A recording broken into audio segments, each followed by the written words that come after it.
Ladies and gentlemen, your State Leader of the Year, Senate Education Committee Chair John Flanagan.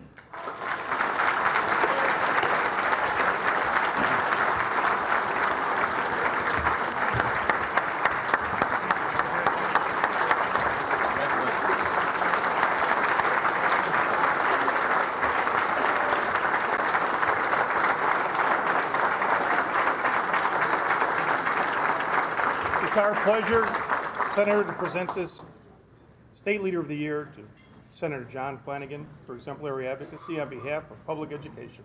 Thank you, sir. Thank you very much. All right, they told me I get a little bit of time, so first of all, thank you. And I was listening to your president before. I think you were defining advocacy. And I believe you had gone to an actual dictionary definition, which is probably the right way to do it. And I was also thinking as I was coming here today, what are some of the things that I might speak about? And I, too, took a moment, and I went to the dictionary as well. And I looked up student lobbyist.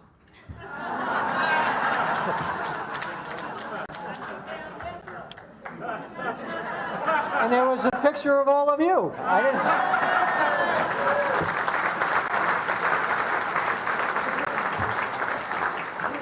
So, on that point, let me start with a couple of very basic things. I am sincerely humbled and gratified by this award.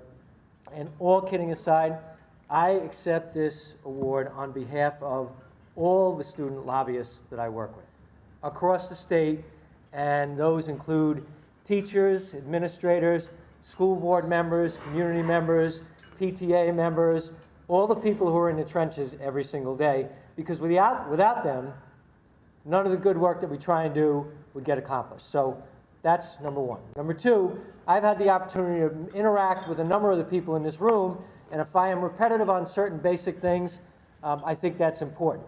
Number one, obligation of the state of New York is the education of students throughout the state.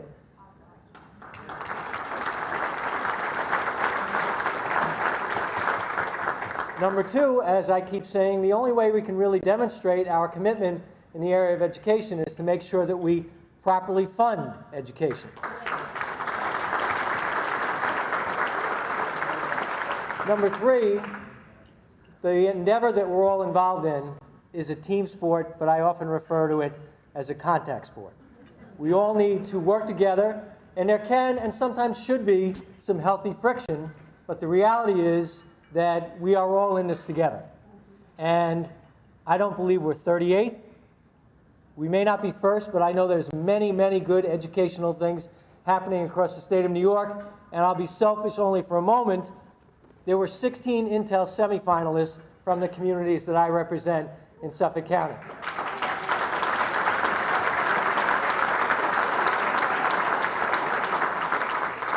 But I'm not alone. Any one of my colleagues and anyone in this room can look to educational accomplishments in your own districts, in your regions, and across the state of New York. And now I'm going to harken back to my mother.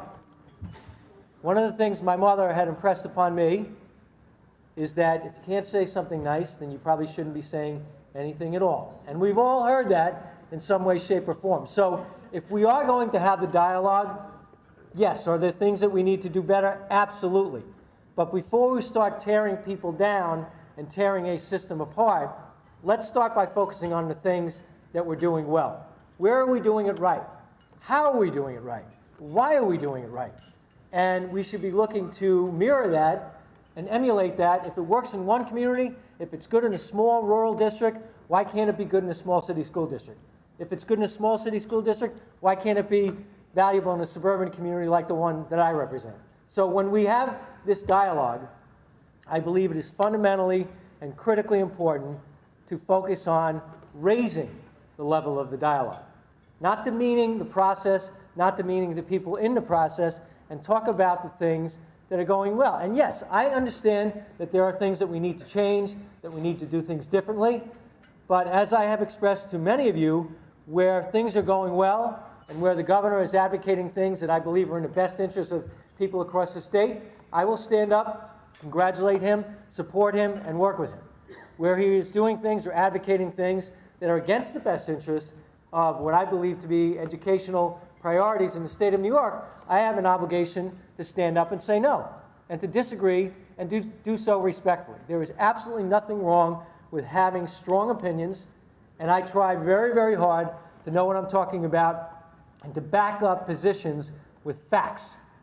Because if you want to disagree with me or any of your colleagues on facts, I'm totally fine with that. If you're going to make stuff up, you're going to distort things, then we're not going to have a healthy and productive dialogue. And I don't mean that the people in this room. I'm talking about some of the people who are involved in government and purportedly involved in educational policy at the highest level. So we need to keep focused on where we are, what we're doing right, and how do we get to that next level. Now, Dave told me I had a little bit of latitude. I don't want to speak at great length. And you know what? I'm not going to have this opportunity since I came up here first. I have had a chance to work with Jim Caden for a number of years. He is unbelievably dedicated. He is diligent. He is persuasive. He perseveres. And our system is better for people like him. So I congratulate Jim.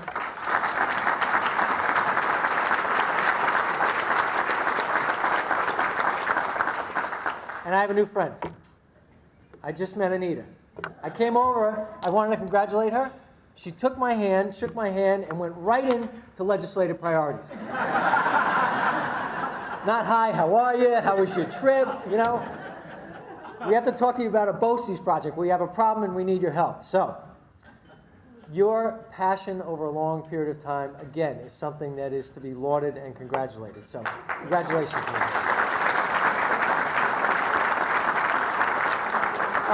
Couple of quick things. You heard from Bob Magna, you heard from John DeFrancisco, and in my estimation, there will be certain things that will happen in the budget, and there will be, of course, negotiations over the next several weeks. Tomorrow, the respective houses are going to put forth their one-house budgets, and just to make a slight distinction, we're going to have budget bills, and then we're going to have resolutions. I think what you'll see on the floor for purposes of tomorrow's debate will be the one-house resolutions, but there will be corresponding bills that people can look at. And you've heard some of this stuff before, but as we move down the road, some basic things. We absolutely need substantive, short-term and long-term mandate relief, and I can't guarantee you that that's going to happen in this portion of the budget. I am hopeful. I want certain things to change, as many of you in this room do, but we may see more of that as we move toward the latter part of the session. And I will give the governor credit for pushing that envelope, having 10 hearings across the state, saying that we need to have an up-down vote by the end of the session to deal with mandate relief. And I believe, because I have talked about this for a long time, we haven't done enough. And we're all, not you, as a legislative entity, we are collectively to blame for that. So I'm not going to stand here and tell you that the Senate has been perfect. We need to do some things differently. Dave alluded to LIFO, last in, first out. Man, was that interesting to put that bill out last year, because that's sort of a precursor or a microcosm of what would happen if we did anything involving Triborough or something like that.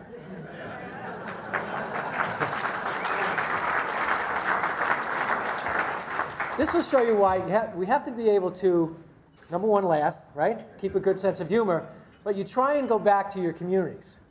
And I think I get this pretty well. When we talk about Triborough, none of us thinks it's a bridge. The people on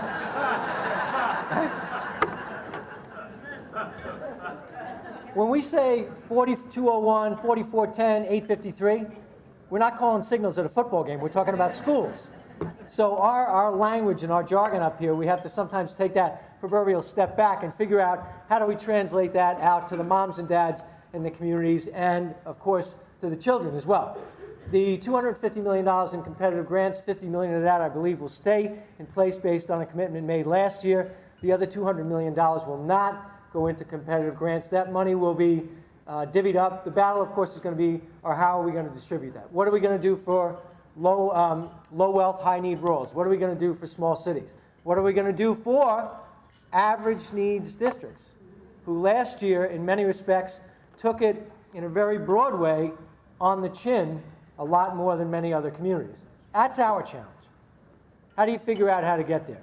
And I also know, having met a number of my colleagues' schools that, small cities, they are, if there are people on the precipice, they seem to be, unfortunately, maybe a little bit ahead. What are we going to do? And trust me, I'm trying to focus on this with great clarity because these are real issues in terms of how we're going to educate kids no matter where they live.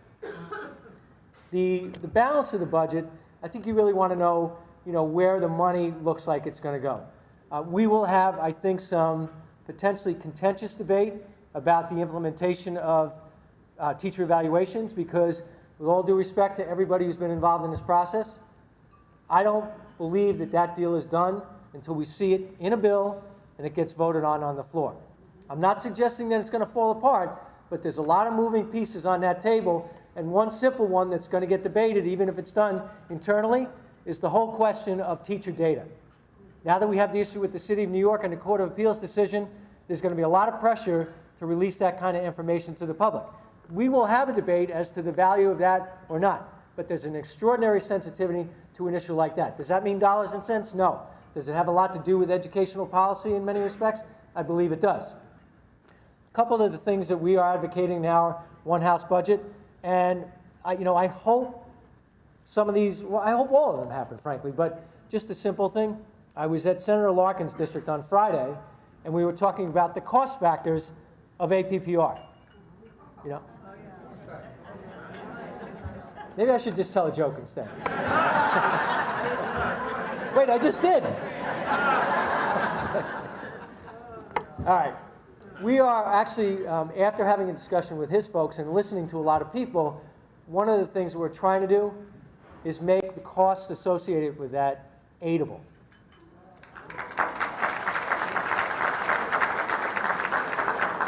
How you define that, how we get there, I think that can be part of the process. But, and I'm not saying this in a selfish capacity. I listen to my colleagues and work closely with them. That is something we've heard very clearly from school districts.